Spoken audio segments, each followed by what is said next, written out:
if you'd met me in 2020, it would look like Jules and I had it all. Successful businesses, flying first class, big holidays, all the luxuries. It looked magnificent.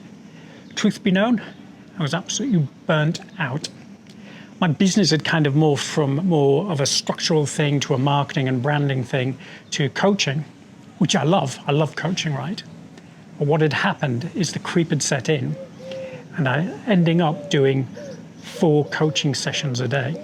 Now, you will probably know if you're a coach that that is exhausting, right? If I do 2 a day now, I'm toast, right? I'm done for the day. But back then, it was creeping up more and more and more. So we went on holiday, trying to have a break, which I never did. And I said to Jules, as we were flying back, I don't think I can do this anymore. She said, what? I said, the coaching business. She said, well, that's the majority of your income now. I said, I know, but I don't like it anymore. I don't want to do it. She said, well, what are you going to do? I said, I don't know. I said, I can't just stop, but something has to change because I'm working more hours than I did in the day job 20 years ago. So I had to stop and analyze it. I had to get some time out, and I looked at it. And this is what I teach as well, is it wasn't about the whole thing. It wasn't about being a coach and running a coaching business that I didn't like anymore. It was the balance that we were trying to design into our lives, which is half work, half fun, half life, which wasn't there. It was all work and no play, and Jack was a very dull boy. And so I looked at it, and I looked at the clients that I had, and I was having to do those 4 sessions a day to basically hit the revenue targets that we needed to fly around the world and all the luxury stuff that were just band-aids, really. Didn't need them, hence being down here in Simple Life in Spain. But instead of walking away from the coaching business, what I did is I analysed the bits that I didn't like, and I realised there was 2 things. Number 1 was the hours that I was putting in that was exhausting me, and number 2 was the lack of results that my clients were getting. And when I drilled into that even further, when I peeled the layers of the onion back, I realized that the rate that I was charging at the time for the coaching wasn't relevant to the outcome for the client. I was charging too less, and hence the coachees, the clients, weren't putting the work in. So I would have an exhausting coaching session one week, and then we'd go into the next week and I'd say, how did you get on? And they'd say, I haven't been able to do anything. I got sidetracked and something came up and the World Cup was on and stuff like that. And I must have had to hide my emotion of we're getting nowhere. And that exhausted me more than the longer hours, the lack of progress for my clients. So I stepped back and I went, okay, so I'm working long hours and my clients aren't getting results. What am I going to do? Am I going to start something completely different? And we actually looked at doing other businesses. And I thought, no, this is the problem, is I can't scale it. I can't get to where I need to be in terms of getting that quality time off the older I get, because I just hit 50. And the solution was the leverage of it. And that was fewer low-ticket clients, or get rid of the low-ticket clients and get less high-ticket clients. And that's what I did. I didn't do it instantly. It took time because I had to reposition you off, have to look at the problem I was solving for those people and what that was worth to them, hence the price. Because the price of your coaching is always relevant to the outcome of the client. We'll talk about that in another video. So what I did is, instead of doing 4 coaching sessions a day, I got it down to 2 with higher paying clients. Now, there's the saying, people who pay attention. And because those clients, those new clients, are investing more money with me, they were committed to taking action. Because it's the same thing, it's like in my Path course. The whole idea of this is getting you from where you are now to where you want to go in a clear, logical step that you can see the progress along the way, right? So when I was working with the higher ticket clients, we started here with the problem, the pain point.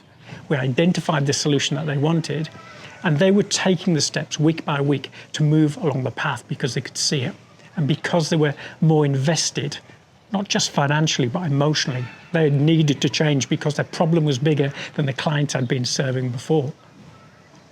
And that's how I did it. So I went 2 coaching sessions a day down to 1, down to only a handful a week now, because I've leveraged it in terms of getting a high ticket client and I've got my time back. So when we're designing a coaching business, right, when people start coaching businesses, and I work with startups through to 7 and 8 figure coaches, right, they will all say the same thing. They were in the corporate world like I was in corporate hell and thought, I'm going to jump out and I'm going to run a coaching business, right, because I've been able to solve problems in my job. I can go out and do that for myself. So they jump out and they set their business up before long, they know that they bought themselves another job, doing longer hours with more stress. Like that. So this comes down to strategy. And it's a boring word, isn't it? Strategy, how dull. Can't I just get out of my job and start a coaching business and have a great life? Not really, not unless you have a strategy in place. So if you're nodding along now, if you're a coach nodding along going, I don't really like what I'm doing anymore, or I'm exhausted, or what can I do? Because the revenue's not there, the time freedom isn't there, and it's stop the boss. Because you need to look at what you want your life to look like from your coaching business. You design your coaching business around your life, not the other way around, which is where I was. I was designing my life around our business. We were going away for those weekends, and I'd be like, you go out on Saturday morning, Jules, we'll be in a Spanish city on holiday, and I'd be like, I've just got to do some follow-up notes from yesterday's calls. So you've got to look at what do I actually want for my business from me being a coach. For me, I'll tell you what our ideal design is, right? It's 4 hours a day work and the rest of the day off to do what we want, right? Or to build other parts of the business, but not the actual working. That's our ideal, right? 4 hours a day, Monday to Friday. It doesn't always work like that because I get busy on other stuff, but generally that is our plan. We have a plan, right? We have a strategy.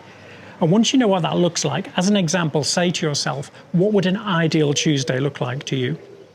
Right? If everything was running beautifully in your coaching business, whether you've started one or not, what would your ideal Tuesday look like? Would it be 4 hours a day in the morning, 4 hours, whatever the rest of the day off? Or would you want to be building an empire? As I say, I work with 7 and 8 figure coaches who are building massive businesses, and that's all they want to do is do that. But what do you want it for? And you have to start there. Now, it's easy to say, if I'm here now doing this, and I've got my 4 hours a day and I've got my time to do this stuff, right? But if you're in the weeds, nose at the grindstone like I was, you're like, how do I get the time handy? You got to make it. You got to make the time. You got to step away from the business. If you take 2 days off, the world ain't going to stop spinning, my friend, right? But you've got to step back and go, right, I'm not really liking what I'm doing now, or maybe I'm really not liking what I'm doing now.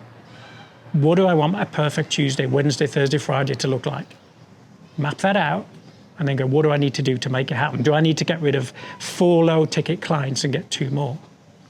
Okay, if that's what I need to do, what do I need to do to make that happen? Do you see? Then we can start putting a strategy in place to make that work. But so many coaches are giving up because they're throwing out the baby with the bathwater. It could be another side of the business that you really dislike. You just think, I don't like my coaching business, I bought myself another job. But it could be the constant social media hamster wheel. If it's just that and you like the rest of it, outsource the social media or get some help with it. I was in danger of walking away from a very good coaching business, which we've got to where I wanted to now, to go and do something else. That's the wrong thing. I had to look at what I actually didn't want to do. So that's the message on this one. I meet so many coaches who have started a great business, either coaching one-to-one or built amazing courses and memberships, and thrown it all away. And it was just 1 or 2 things in there that they couldn't see, and it was too late by then. I went to somebody the other day, for example, I said, how's it going with that course? And she said, I've closed the membership down. I'm like, what? And we got into it. It was about the tech. It wasn't about the job. She said, the tech doesn't work. The tech did work, but she'd had someone in there who'd stuffed up the tech and was basically destroying her business. But she just saw it as the business side of it. This course doesn't work. This membership doesn't work. And she threw it out. So step back, take some time out and look at your life, not your business, at your life, and go, am I doing what I want to do? And as a bit of an old crusty, 50 odd, it becomes more important because we do want more time to do the things we want to do, but we've got to put the things in place to make that happen. I hope that makes sense. If it doesn't, if you've got any questions, put them down in the comments and I'll answer them for you. That's what this channel is all about. It's about me bringing you my experience of where I've been on the journey, where I am now, and the things I put in place, and the people that I coach and the coaches that I work with, how they've leveraged their time. Some of them are, as I say, are building massive coaching businesses by leveraging, not leveraging, but using the coaches that are coming through at the bottom level and turning them into their own coaches for their business. The coach becomes the coach, so they grow their business exponentially. For people like me and Jules, it's like more time freedom. It's building a business that gives us more time off to do the things we want to do. Anyway, I'll leave it there, guys. Any questions, put them down in the comments. Hope it's useful. And anything else you want me to talk about on the channel, please let me know, because that's what this is all about. All right, have a fantastic day. Take some time off, step back and go, what do I want my life to look like? Me, I'm off down the beach.